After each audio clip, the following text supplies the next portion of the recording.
Soldiers are not musicians. Yet, on Christmas Eve 1914, a miracle took place.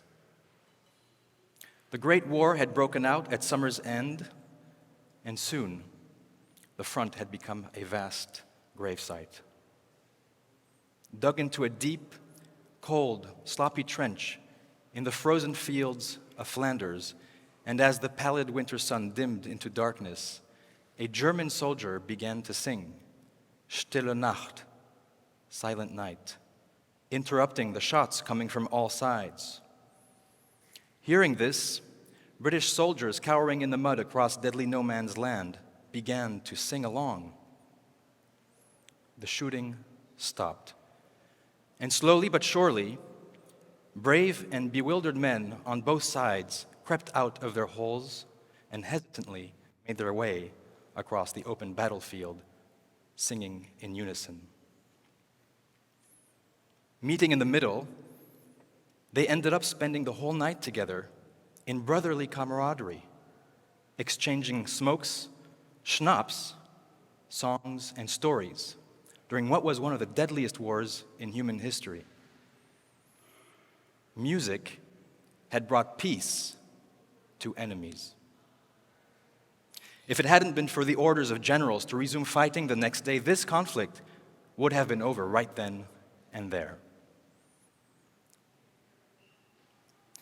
The other day, my hairdresser remarked that if everyone made music, there would be no wars. I think he's onto something. Imagine if instead of guns, we gave soldiers instruments.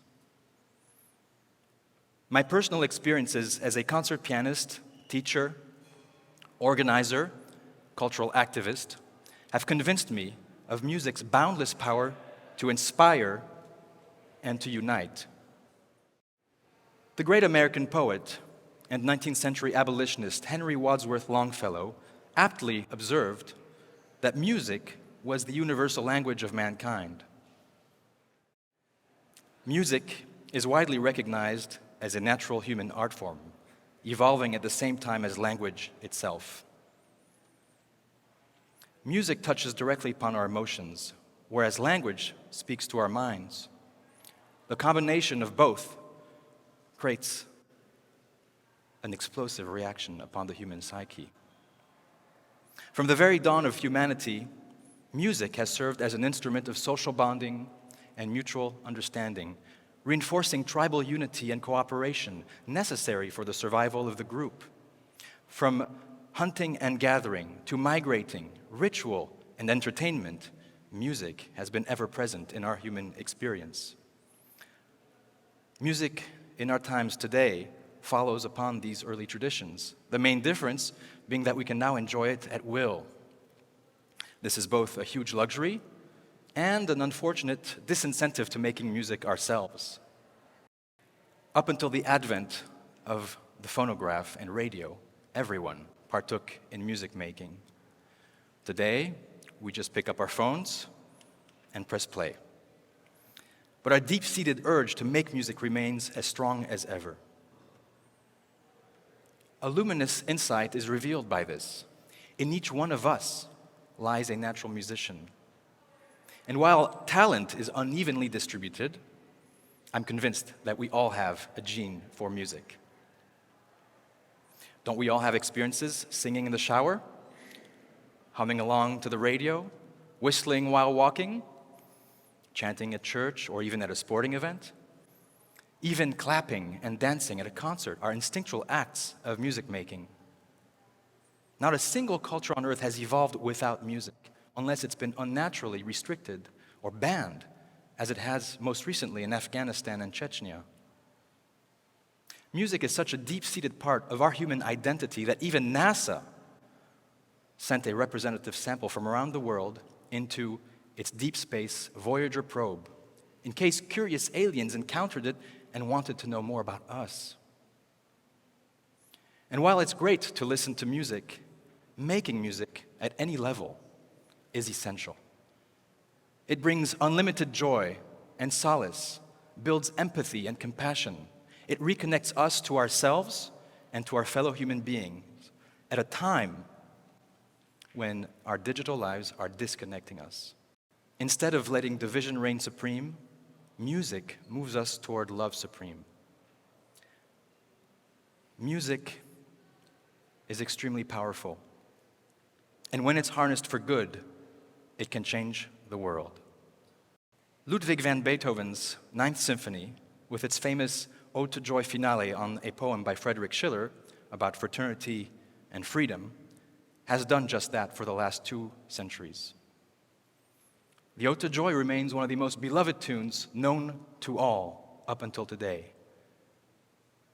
Da, da, da, da, da, da, da, da, right? But perhaps its most famous performance was when Leonard Bernstein conducted it shortly after the fall of the Berlin Wall in 1989, with the chorus and orchestra made of both East and West Germans. This concert, broadcast to millions, celebrated the end of a divided Germany, sending a resounding message of hope and unity across the world. The Ode to Joy has been used at many key moments in history. Chinese students blasted it as they stood tall in front of tanks in Tiananmen Square. Chilean protesters sang it as they took down the Pinochet regime after decades of dictatorship. The Japanese performed it to bring solace to their nation after the devastating earthquake and tsunami of 2011. Teens in Africa managed to perform it on makeshift instruments.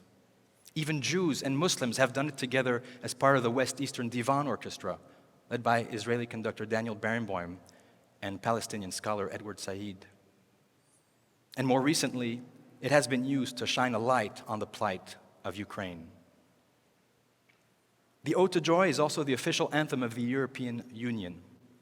27 countries, which with their different cultures, languages, and religions, have rarely been at peace over the last centuries.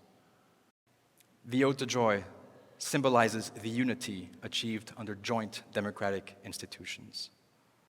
In the USA, My Country 'Tis of Thee, penned in 1831 by Samuel Francis Smith, remains a potent and unifying, if unofficial, anthem beloved by all Americans.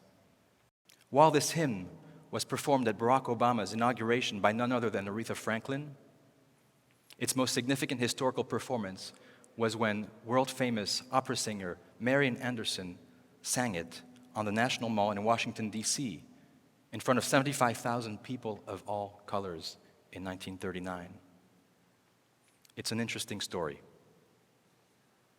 Howard University, which had invited Anderson to perform, had tried to rent the 4,000-seat Constitution Hall from its owners, the Daughters of the American Revolution.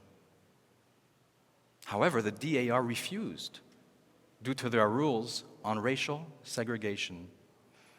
Indeed, Marian Anderson was a black artist. Upon hearing this, First Lady Eleanor Roosevelt resigned her membership in the DAR in protest and arranged with her husband, President Franklin Delano Roosevelt, to have Marian Anderson perform in front of the highly symbolic Lincoln Memorial on the National Mall instead, in a concert to be nationally broadcast.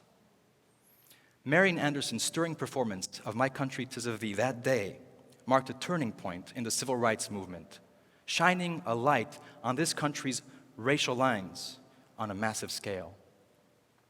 This event was so inspiring that even Martin Luther King Jr., who'd heard it as a boy on radio, referenced it in his 1963 I Have a Dream speech.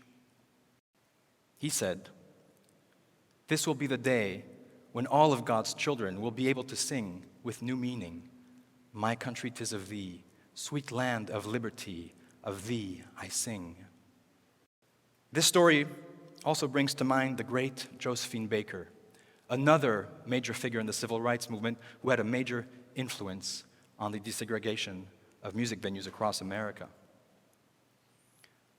An African-American singer and dancer who couldn't stand working in deeply segregated America, she decided to go to Europe instead. Following in the footsteps of black American musicians who had brought jazz to France during and after World War I, she became an overnight success from 1925 onwards. Both Marian Anderson and Josephine Baker discovered that in France, they could live and perform freely in colorblind clubs, eat in any restaurant they wanted, stay at any hotel, and even date and marry across racial lines, something which was outlawed in many US states until 1967. African American artists who had experienced life and success in Europe gained deep insight into what America could one day look like.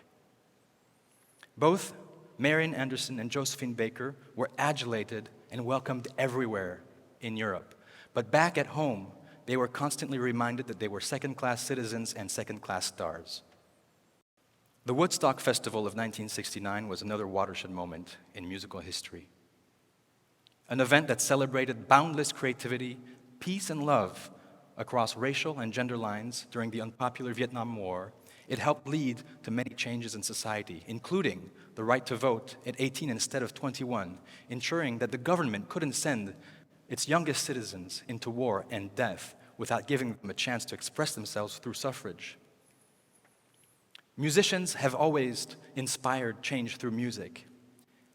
Hits such as Aretha Franklin's Respect, John Lennon's and Yoko Ono's Imagine, Michael Jackson's and Lionel Richie's We Are the World, or Public Enemy's Fight the Power are examples of this. More recently, the global superstar Taylor Swift asked her fans to register to vote, resulting in a whopping 200,000 new registrants in record time and ensuring that a whole new generation would be included in the democratic process. All these stories showcase the many ways in which music can shape our lives and the world around us. E pluribus unum, America's Latin motto, speaks to this perfectly. From the many, one. This is the principle of unity and diversity. For anyone who has sung or even just heard a choir, you know how glorious it feels when many different voices come together as one. Music is a reminder of what democracy should always be, a place to come together despite our differences. So let's make and listen to more music. It sharpens our listening skills, opens our minds, and turns us into better citizens. It harmonizes the world's cacophony. And now I want to hear what music inspires you. Please let me know on social media. And since we are all natural-born musicians, let's close this out by making music together.